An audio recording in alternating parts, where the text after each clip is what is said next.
There is a story that circulates in certain circles. Among event planners who work the Upper East Side circuit, among the kind of security consultants who get hired after something goes wrong rather than before, among the nonprofit attorneys who've spent careers watching foundations operate in the space between generosity and impunity.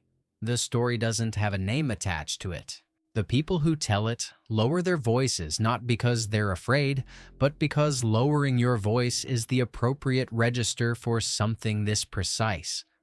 What you're about to hear is that story.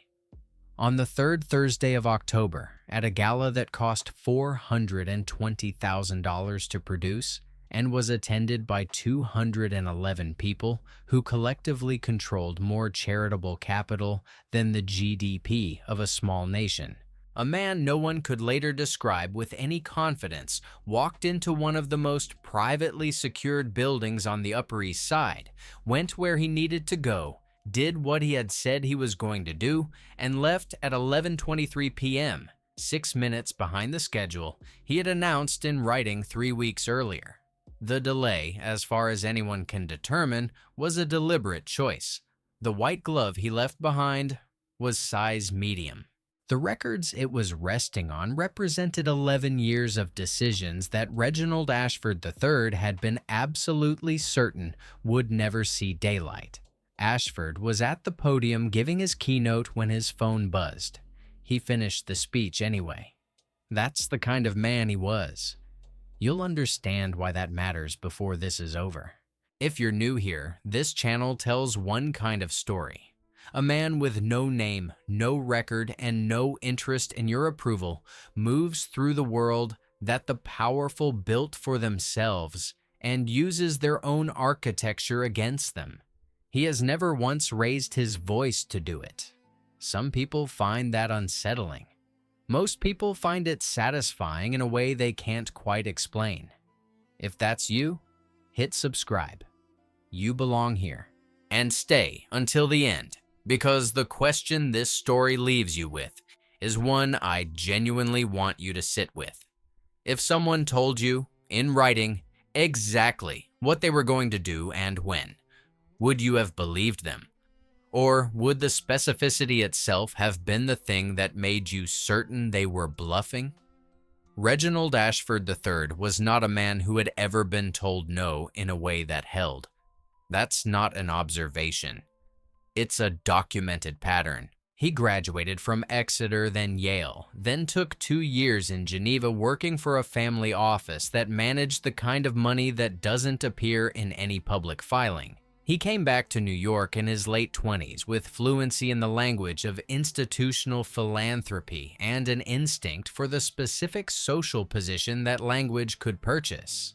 Philanthropy, he understood early, was the only sector where you could control significant capital, pay yourself handsomely to manage it, receive continuous public recognition for your generosity, and face essentially zero accountability for the gap between what you said the money would do and what the money actually did. He didn't invent the model, he refined it. The Ashford Foundation for Civic Renewal launched in the winter of his 32nd year, with a press release in the Times, a seed grant from his family trust, and a mission statement that hit every note an institutional donor could want. Community development, workforce training, arts access for underserved youth. The board was populated with names that provided credibility and asked no questions. The executive director, a woman named Patricia Osei, who had spent 15 years doing genuine community development work in the South Bronx, was hired for her reputation and then methodically sidelined from every financial decision. She left after 2 years. The press release about her departure described it as a mutual decision made with gratitude. She signed an NDA as a condition of her severance. What Patricia Osei knew and what the NDA prevented her from saying was that the foundation's grant-making was a performance.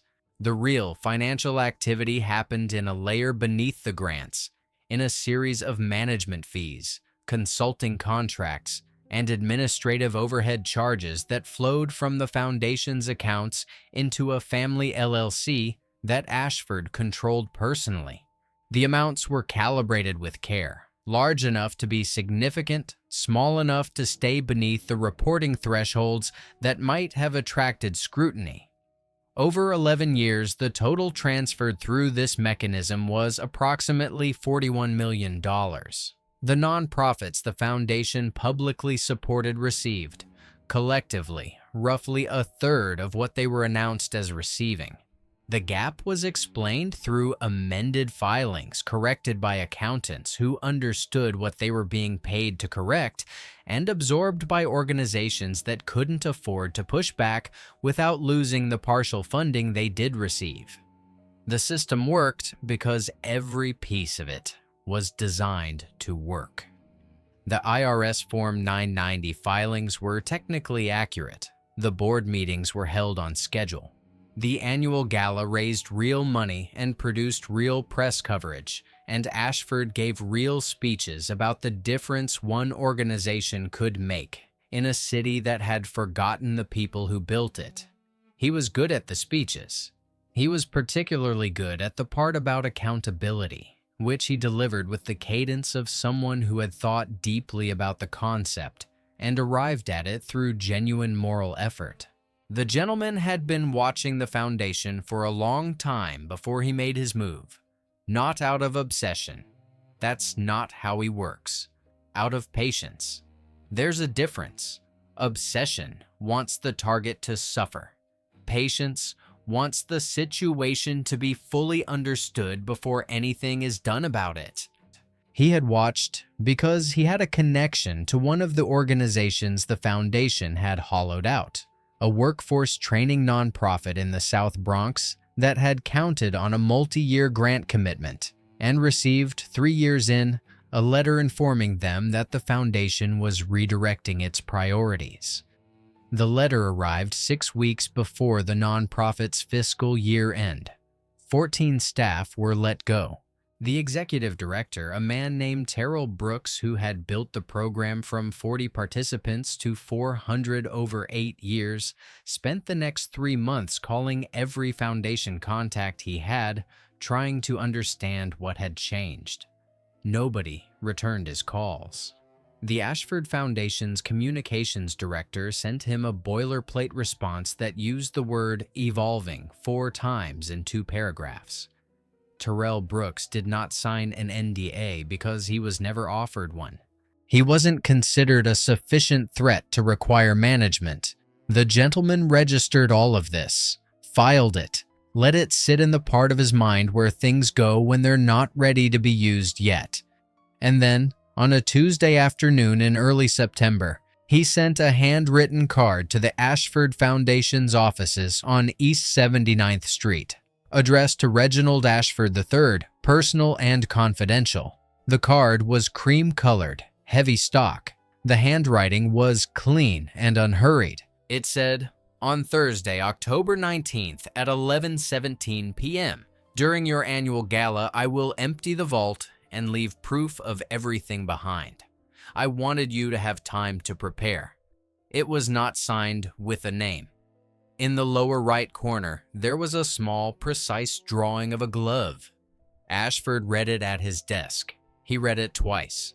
Then he called his head of security, a former NYPD detective named Lou Garrett, who had worked private protection for 12 years and was not given to dramatic responses. Garrett read the card, set it down, and said, "The most likely explanation was a disgruntled former employee trying to rattle the principal before a high-profile event." Ashford said he agreed. Then he asked Garrett to double the security rotation for the gala and add a second checkpoint inside the building. Garrett said that was a reasonable precaution. Ashford showed the card to 3 people at dinner that Friday: his lawyer, his publicist, and a board member named Charles Whitmore, who had been on the foundation's board since its 2nd year. All 3 agreed. It read like a bluff dressed up in theatrical language. Whitmore said it reminded him of a note his prep school roommate had left on his pillow before a prank that turned out to be nothing. Everyone laughed. The card went into the drawer of Ashford's desk in his private office on the building's 3rd floor. The office had its own lock, a keypad entry that Ashford had installed personally, separate from the building's general security system. The safe inside the office had a biometric reader, fingerprint and retinal scan, installed by a firm that specialized in high-security residential and commercial systems. Ashford had the combination codes changed every 6 months. The firm that serviced the safe was the same one that had installed it under a maintenance contract that gave their technicians access to the building twice a year. The last service visit had been in August. The next was scheduled for February. In the weeks after the card arrived, Lou Garrett did his job. He requested the vendor list for the gala from the event coordinator, a woman named Isabel Reyes, who had been managing the Ashford Foundation Gala for 3 consecutive years and ran her operation with the kind of systematic precision that made her very good at her work. And, in this context, very useful to someone who understood her systems better than she realized. The vendor list included catering, florals, valet, lighting, and AV. Garrett ran background checks on the catering and valet staff, which was standard for any high-profile event. He did not run background checks on the AV contractor because the AV contractor was a company that had worked 3 previous Ashford events without incident. And because Garrett's experience with event security had taught him that the threat in these situations came from disgruntled individuals, not from professional service vendors with documented event histories. He reviewed the guest list. He confirmed the revised layout with Isabel Reyes, who told him that the addition of the 2nd interior checkpoint was manageable, but would require funneling non-credentialed staff, catering, AV setup through the service corridor on the building's north side rather than the main access routes. Garrett noted this in his security plan. He considered it an acceptable operational adjustment. Have you ever watched someone build a wall without realizing that every brick they were placing was being handed to them by the person they were trying to keep out? That's what the next 3 weeks looked like from where the gentleman was standing. Not with satisfaction. That comes later, and it's quieter than most people expect. With attention. The kind of attention you bring to something you've planned for long enough that the planning has become second nature. And what remains is simply watching each variable arrive at its predetermined position. The AV contractor for the Ashford Foundation Gala was a company called Premier Event Systems. They had worked the event 3 times. Their crew chief was a man named Danny Novak, who had been running event AV in New York for 19 years, and who 2 weeks before the October Gala received a call from a technician he had worked with on 3 previous jobs. A quiet, thorough professional who always showed up on time, never caused problems, and had once caught a feedback loop before it became an incident in a way that Danny still mentioned when describing what a good technician looks like. The technician asked if there was a spot on the Ashford crew. Danny said there was, checked his calendar, and sent over the paperwork. The technician had worked for Premier Event Systems under a subcontractor arrangement on those previous 3 jobs. His paperwork was clean. His references were solid.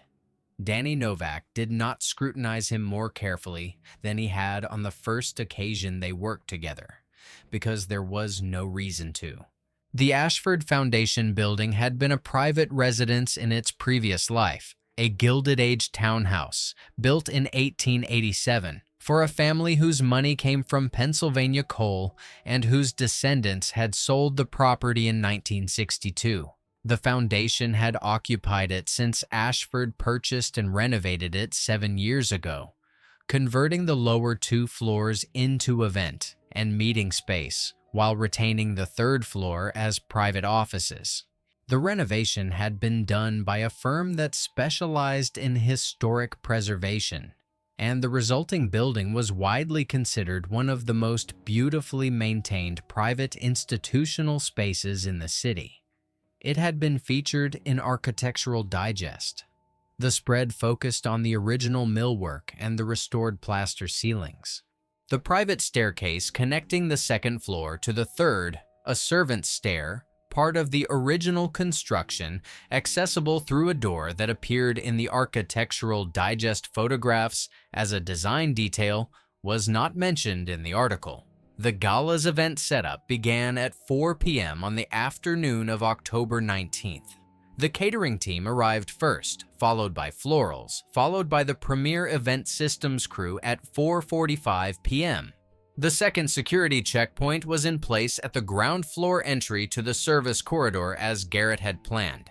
The AV crew was waved through after a credential check, lanyards, photo IDs, the company name on the work order. They moved through the service corridor, past the base of the north staircase, and into the event space on the first floor. The corridor ran the full length of the building's north wall. It passed about 2/3 of the way down a locked door that accessed the private staircase. Setup took 3 hours. The crew worked efficiently. By 7:30 p.m., the event space was ready. The gala began at 8. 211 guests over the course of the evening. Dinner service at 9. The keynote at 10:45 p.m. Reginald Ashford at the podium, in a tuxedo that had been made for him by the same London tailor since his late 30s, speaking for 18 minutes about the foundation's work, the city's challenges, the particular responsibility of those who had been given much. He was good at it.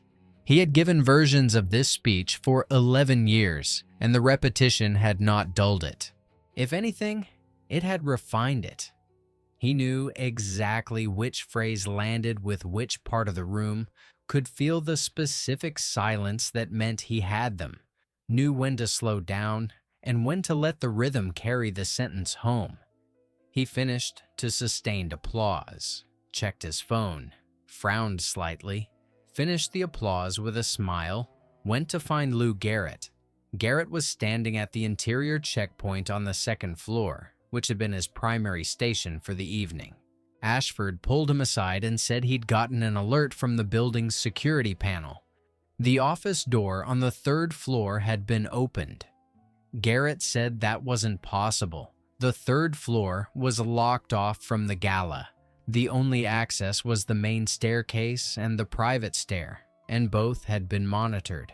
He pulled up the security feed on his phone. The third floor corridor showed nothing. The office door showed closed.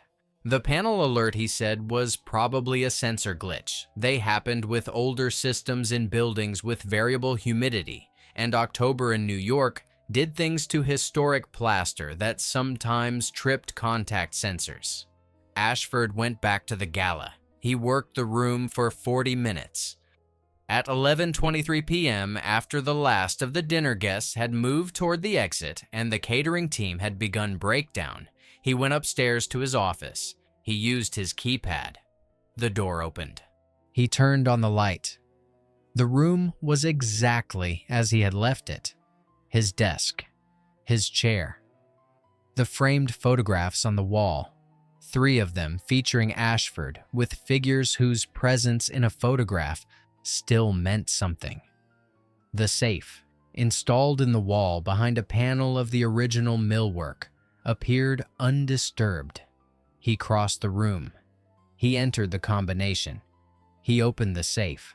Inside, on top of the documents he kept there, donor agreements, board correspondence, certain financial records he preferred not to have in the Foundation's general filing system, there was a single white glove, size medium, the kind worn by archivists handling delicate materials. And beneath it, printed on Foundation letterhead, was a precise summary: 11 years of internal transfer records, every management fee, every consulting contract, every administrative overhead charge, the LLC name, the total, $41,218,000 and some dollars and cents. The summary was addressed to the IRS Whistleblower Office, Ogden, Utah. In the lower right corner, a small, clean drawing of a glove, identical to the one on the card he had received in September. Ashford stood at the open safe for a long time. He did not move to his desk. He did not call Garrett. He did not call his lawyer, though his lawyer's number was in his phone, and he had called it at 11 p.m. on a Friday before, without hesitation. He stood and looked at the document and at the glove and at what the combination of those two things meant. The safe had a biometric lock, a fingerprint reader, and a retinal scanner. There was no sign of forced entry anywhere in the office, and no sign of tampering on the safe itself. The security footage for the third floor showed nothing. The building's access logs showed the third-floor door had not been opened by any registered keypad code after 6 p.m. What Reginald Ashford III understood, standing at his safe at 11:23 p.m. on the third Thursday of October, was not just that someone had been in his office. He understood that he had been told in writing exactly what was going to happen and when, and that he had responded by building a more complete trap for himself. The second interior checkpoint, the rerouted service corridor. Every additional security measure he had put in place had been, in some way, he still couldn't fully reconstruct, the mechanism by which this had been made possible. He had read the card. He had shown it to people. He had laughed about it at dinner. The document in the safe was a copy. He understood that too, without being told. Wherever the original had gone, it had gone before 11:17 p.m., 6 minutes before he had been told it would happen, which meant 6 minutes of lead time he hadn't known he didn't have. He didn't know whether the summary had already been sent. He didn't know whether it would be sent contingently, or whether it was waiting on something, or whether the act of his opening the safe and finding it was itself the final variable in something he had never been equipped to understand. He closed the safe. He stood in the room for a little while longer. Then he went downstairs and rejoined the tail end of his own gala, and he shook hands, and he said goodnight to the last of his guests, and he was composed throughout, because composure was the one thing he had always been able to maintain, and because the alternative was a kind of disintegration he had never in his life permitted himself. He did not sleep that night. In the days that followed, Reginald Ashford III did what powerful people do when they realize the ground has shifted. He assessed his exposure quietly. His attorney, not the dinner companion who had seen the card, a different attorney, one retained specifically for situations that couldn't be discussed broadly, reviewed the Foundation's filings and confirmed what Ashford already knew. The transfers were technically structured to avoid the clearest definitions of fraud, but a sufficiently motivated forensic accountant, working from the kind of detailed internal summary that had been left in his safe, would find a coherent and damaging pattern. The whistleblower office had a formal intake process. A submission with the level of specificity in that document would be logged, routed, and acted upon within a predictable time frame. The attorney told him there were options. Ashford listened to the options. He understood that each option had a cost, and that the costs were now being set by someone other than himself, and that this was a condition he had never operated in before. Lou Garrett ran a full review of the evening's security logs, interviewed every member of the event staff, and submitted a report to Ashford 12 days later. The report concluded that there was no breach of the external security perimeter, no unauthorized access recorded by any credential system, and no footage showing any unidentified individual on the third floor at any point during the evening. The AV crew had all been verified and cleared. The service corridor had been monitored. The private staircase had been secured. What had happened in the office was, by every measurable security metric, impossible. Garrett wrote that sentence and then paused over it for a long time before leaving it in. He left it in because he couldn't write a more accurate one.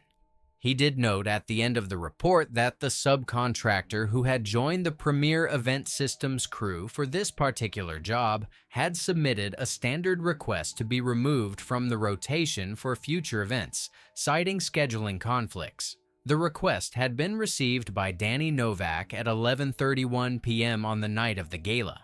Garrett interviewed Novak, who confirmed the technician had left the event around 11:20 p.m., which was early but not unprecedented for AV crew, once the main setup was complete and the event was in its final hour. Novak said the technician had been quiet all evening, professional, hadn't caused any issues. He'd done his job and left. That was all Novak had for him. Garrett included the information in his report without drawing a conclusion from it. He had been in this business long enough to know when a conclusion was available to him and when it wasn't. This one wasn't. Patricia Osei learned what had happened through a channel she still can't fully explain. A conversation with a former colleague who had heard something, followed by a call from an IRS agent who asked questions that told her more than the agent intended. She cooperated. She'd been waiting 11 years for a reason to, and the NDA she had signed specified conditions under which cooperation with a federal investigation was not a violation of the agreement. She had known that when she signed it. She had been waiting for the conditions to be met. Her attorney, the same one who had reviewed the NDA in the original negotiation, told her that whatever had triggered the investigation, it had arrived with documentation so complete that her testimony was corroborating rather than foundational. She was not the source. She was the confirmation. That distinction meant something, legally and personally. Terrell Brooks heard about the investigation from a board member of a coalition organization 3 months after it began. By then, he had rebuilt most of what he lost, slowly, with other funding, with the stubbornness of someone who had decided that the thing he was building was going to exist, regardless of what anyone else did or didn't do. When he heard Ashford's name in the context of a federal inquiry, he didn't feel the anger he expected. He felt something quieter than that, something in the range of confirmation. He had always known what had happened. Knowing that someone else now officially knew it too was a different feeling than he'd imagined it would be. Not exactly satisfaction, more like the ledger corrects itself eventually. Sometimes slowly, sometimes in ways you didn't see coming, but it corrects. The gentleman had watched the gala from where he was by 11:20 p.m., which was not the building. He had been thorough. He had been patient. He had given more than 3 weeks of notice because the notice wasn't theater. It was engineering. The response to a warning tells you more about how a target operates than any amount of observation conducted in silence. Ashford's response had been predictable in the specific ways that mattered, and the predictability was a function of a worldview that had never had to update itself in any meaningful way. The people who told Ashford the card was a bluff were people who lived in the same world Ashford did, where the architecture of protection they had built was simply the background condition of their lives. It had never occurred to any of them that the architecture itself could be the vulnerability. That was the thing about structures built by people who had never genuinely needed to defend them. They were built for appearance, not function. They looked impenetrable. They were not. He thought about Terrell Brooks occasionally in the weeks that followed, not with sentiment, but with the recognition that some situations have a correct outcome, that the official structures are not equipped to deliver without a specific kind of assistance. He didn't consider what he'd done to be justice, exactly. Justice had formal definitions and formal mechanisms and formal limitations. What he'd done was closer to pressure applied in a precise location to produce a specific structural response. The structure had responded as intended. Whether it produced justice would depend on people and processes he had no control over. He was comfortable with that. He was also comfortable with the 6-minute delay. He had built it in deliberately. He wanted Ashford to be at the podium receiving applause when his phone first buzzed. He wanted the gap between the performance and the reality to be as precisely timed as everything else. That gap, the applause still in the air while the alert arrived in his pocket, was the calling card's real message. Not the glove, not the documents. The 6 minutes. The fact that while Ashford was speaking about accountability in a room full of people who believed him, the thing he had been warned about was already done.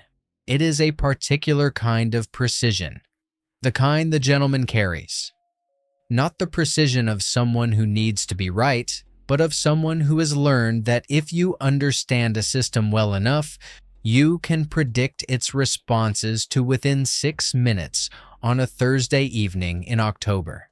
And the one thing that system will never understand, the thing it will turn over in its mind long after the lawyers have settled and the filings have been made and the press coverage has run its course, is how, not who. They know who. They've known since the card arrived in September. They just can't explain how, and the not explaining is something they'll carry indefinitely, like a door in a wall that they know is there but cannot find. If you stayed to the end of this one, you felt something specific at the moment Ashford opened his safe. I know you did, because that's the moment every listener feels it. Not when the plan is revealed, not when the gentleman walks out, but when the target finally understands the full picture and realizes there's nothing they can do with that understanding. That's the moment.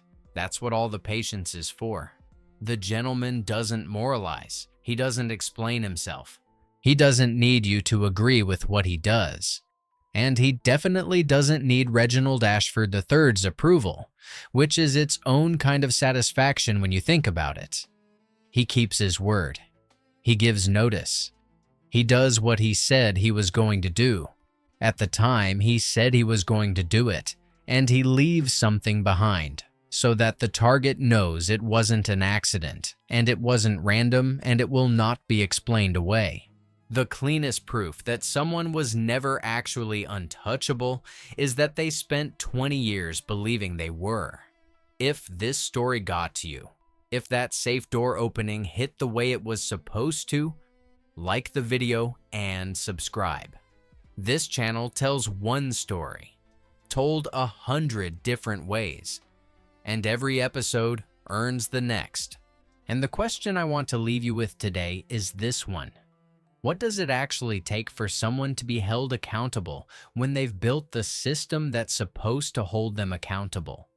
Not theoretically, in practice, in the real world, in the situations you've watched play out in your own life. What actually moves the needle? Leave your answer in the comments. I read them, and I'll be back with the next one.